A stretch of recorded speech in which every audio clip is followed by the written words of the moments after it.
اچھا سر، الحمدللہ رب العالمین، اس میں نارملی ترجمہ کیا جاتا ہے تعریف اس اللہ کے لیے، سب تعریفیں اس اللہ کے لیے جو سارے جہانوں کا پالنے والا ہے۔ نبی صلی اللہ علیہ وآلہ وسلم کی جو حدیث ہے، جو سورہ ریفرنس چھوڑ دیں، آپ حدیث بیان جو حدیث ہے کہ درویشوں اور علماء کو، انہوں نے اپنے درویشوں اور علماء کو اپنا رب بنا لیا تھا، کہ وہ جس کو حلال قرار دیتے تو وہ حلال مان لیتے، اور وہ حرام قرار دیتے وہ حرام مان لیتے۔ اس سے اس حدیث کے الفاظ یہ وضاحت کر رہے ہیں کہ رب کا جو لفظ ہے اس کا مطلب صرف پالنے والا نہیں ہے، اس کے اور بھی مطلب ہیں۔ تو قرآن میں یہ جو رب کا جو لفظ ہے، یہ کن کن معنوں میں ہم لے سکتے ہیں اس کو؟ ہاں جی، رب دیکھیں ایک بیسک تو مطلب ہے نا پالنے والا۔ رب کا لفظ جو ہے وہ ماں باپ کے لیے بھی استعمال ہوا ہے۔ سورہ یوسف میں وہ آتا ہے نا، حضرت یوسف علیہ السلام کہتے ہیں تم میں سے ایک شخص اپنے رب کو شراب پلائے گا، یعنی اپنے مالک کو۔ تو قرآن حکیم میں دعا بھی آئی، رب ارحمہما کما ربیانی صغیرا، اے اللہ میرے ماں باپ پہ رحم فرما جس طرح انہوں نے بچپن میں مجھ سے پالا تھا۔ باقی وہ والا جو رب ہے وہ تو ظاہر ہے وہ ایک ہی ہے، الہ۔ تو یہ جو آپ نے کہا نا، یہ تو قرآن حکیم میں سورۃ التوبہ کی آیت نمبر 31 ہے، اتخذوا احبارہم ورہبانہم اربابا من دون اللہ۔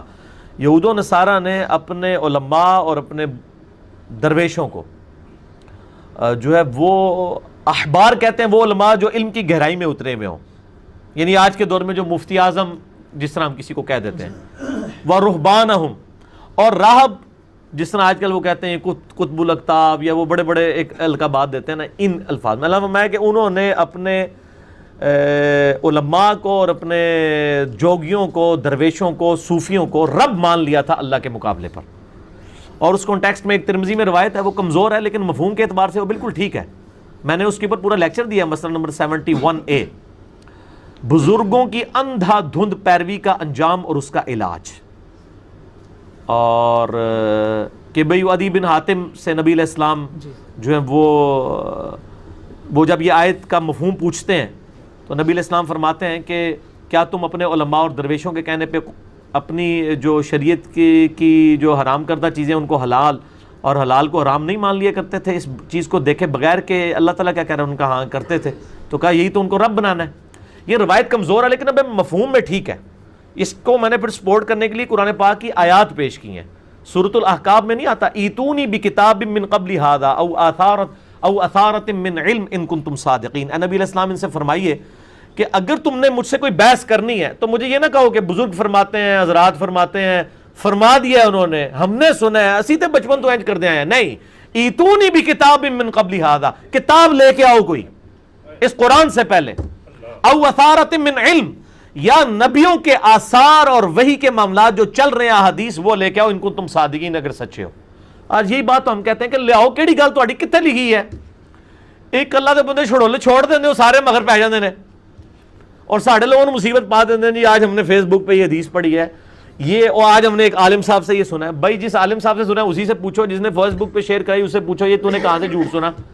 ٹھیک ہے، یہ سارا صرف انجینئر صاحب اور ان کی ٹیم کا کام تو نہیں ہے کہ دنیا کو جھوٹ سے روکنا ہے اور جھوٹ سے پاک کرنا ہے، آپ کی بھی ذمہ داری ہے۔ گونگے شیطان تو نہ ہم لوگ بنے، جہاں پہ غلطی دیکھتے ہیں کم از کم اتنا تو پوچھیں کہ بھائی یہ کہاں سے آپ بیان کر رہے ہیں، کہاں لکھا ہوا ہے؟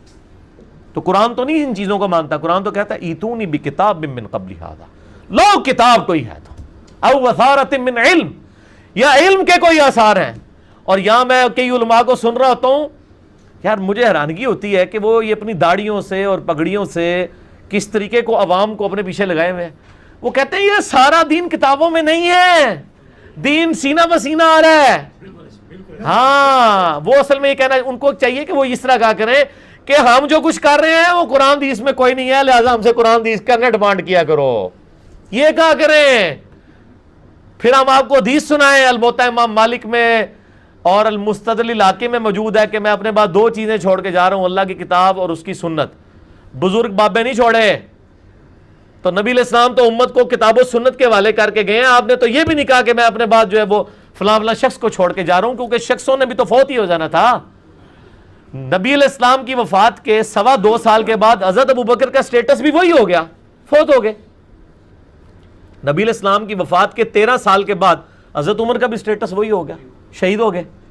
25 سال کے بعد سیدنا عثمان کا سٹیٹس بھی وہی ہو گیا, اور 30 سال کے بعد سیدنا علی کا بھی سٹیٹس وہی ہو گیا, اور تقریباً 100 سال کے بعد 110 ہجری میں جب آخری صحابی فوت ہوئے ہیں, ابو طفیل عامر بن واثلہ رضی اللہ تعالیٰ عنہ, یہ سب سے آخر میں صحابی فوت ہوئے ہیں, حضور کے بعد 100 سال تک زندہ رہے.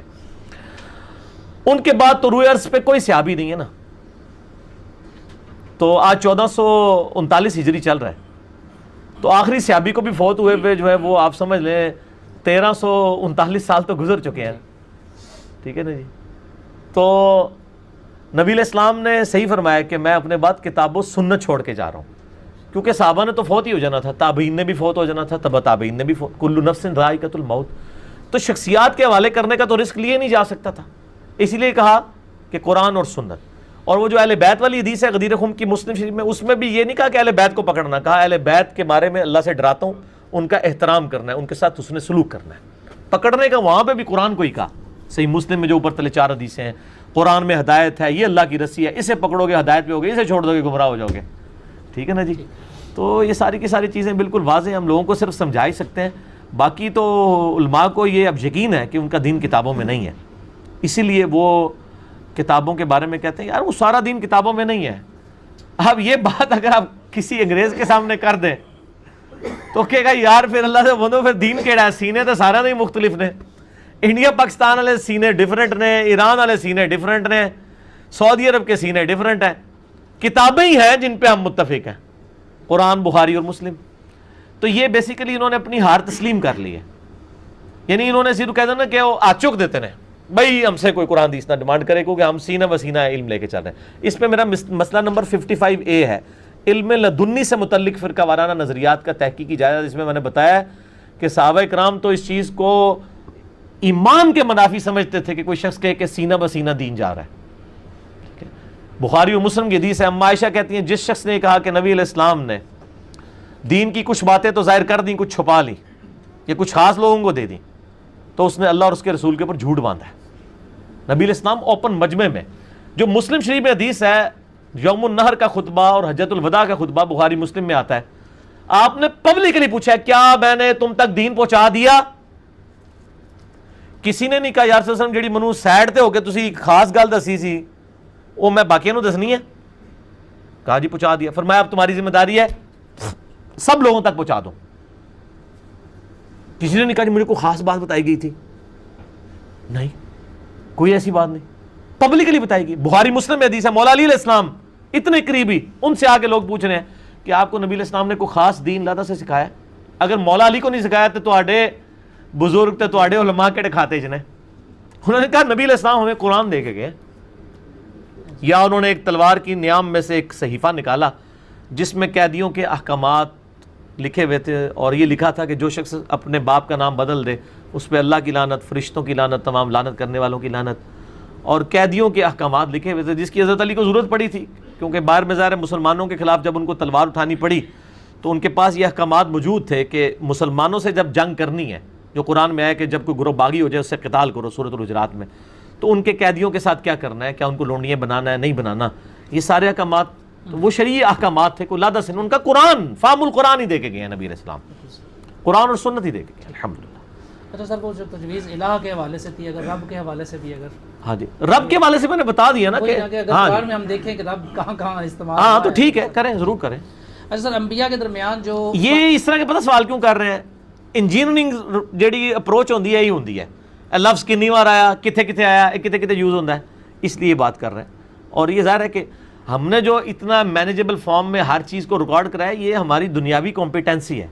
یونیورسٹی میں میرا 95 سیشن ہے تو میکینیکل انجینئرنگ میں, تو ابھی تک میرے نوٹس چل رہے ہیں, آج یعنی 2018 ہو گئی ہے, تو اس وقت بھی نوٹس بنایا کرتے تھے. یہ انجینئرز میں یہ کیپیبلٹی ہے جو ڈاکٹرز میں نہیں ہوتی ہے, کہ وہ کمپیریٹیو اسٹڈی کر کے نا ایک چیزوں کو مینیج کر لیتے ہیں اور انجینئرنگ کرتے ہیں ہر چیز کی. اچھا جی یہ بات ہے, تو اگر یہ یوں ہوتی تو پھر کیا ہوتا, اس میں یہ چیزیں کس طرح ہوتی ہیں.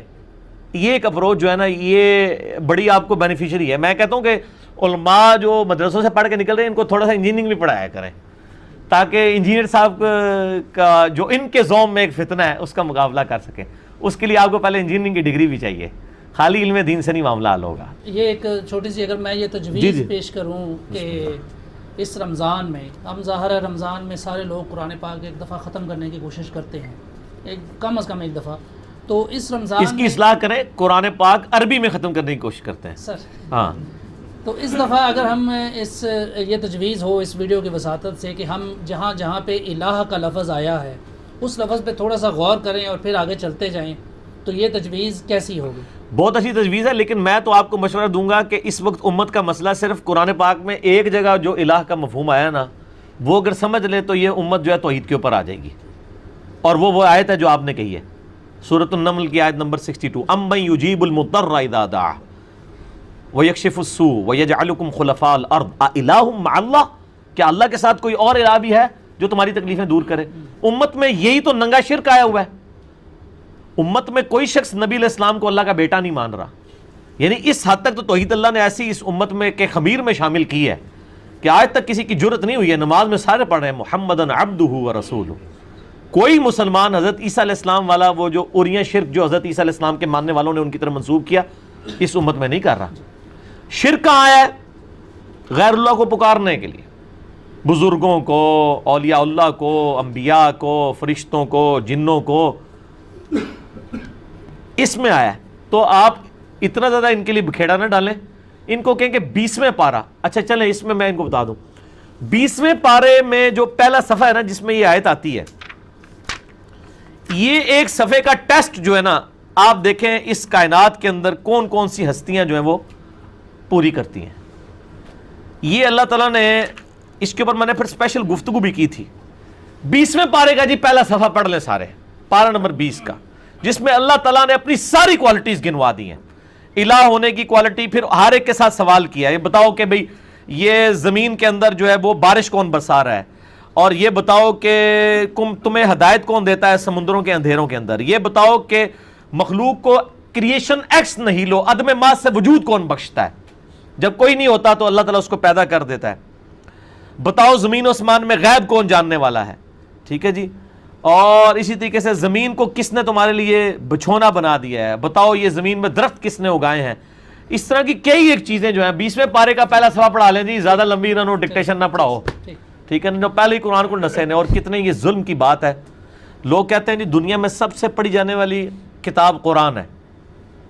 میں کہتا ہوں کہ اس کا ایک بڑا تلخ پہلو ہے کہ دنیا میں بغیر سمجھ کے سب سے زیادہ پڑھی جانے والی کتاب قرآن ہے. اخبار بھی لوگ سمجھ کے پڑھ رہے ہوتے ہیں لیکن قرآن پاک کو اتنی اہمیت بھی نہیں دیتے.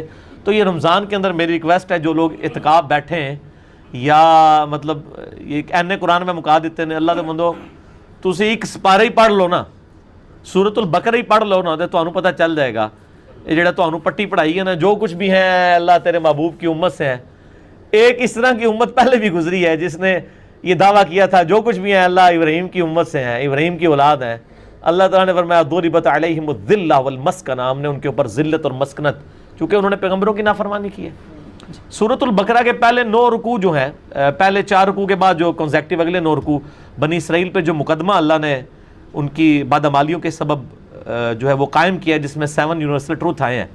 تو سر ان کو آپ پورا قرآن پڑھنے کا نہ کہیں، نہ انہوں نے پڑھنا ہے. شیطان نے کہنا یار ڈڈا لمبا ہے کتوں پڑھیے. تو ان کو کہیں کہ آپ 20ویں پارے کا پہلا صفحہ پڑھ لیں اور اس کے بعد چیک کریں کہ آپ کی توحید کامل ہے کہ نہیں. اور مزید زیادہ شوق ہے پڑھنے کا، سورۃ الانعام پڑھ لیں، سورہ زمر پڑھ لیں اور سورۃ البقرہ ہی پڑھ لیں. چلیں سورۃ البقرہ ہی پڑھ لیں تو آپ کو سارے معاملات سمجھ آ جائیں گے.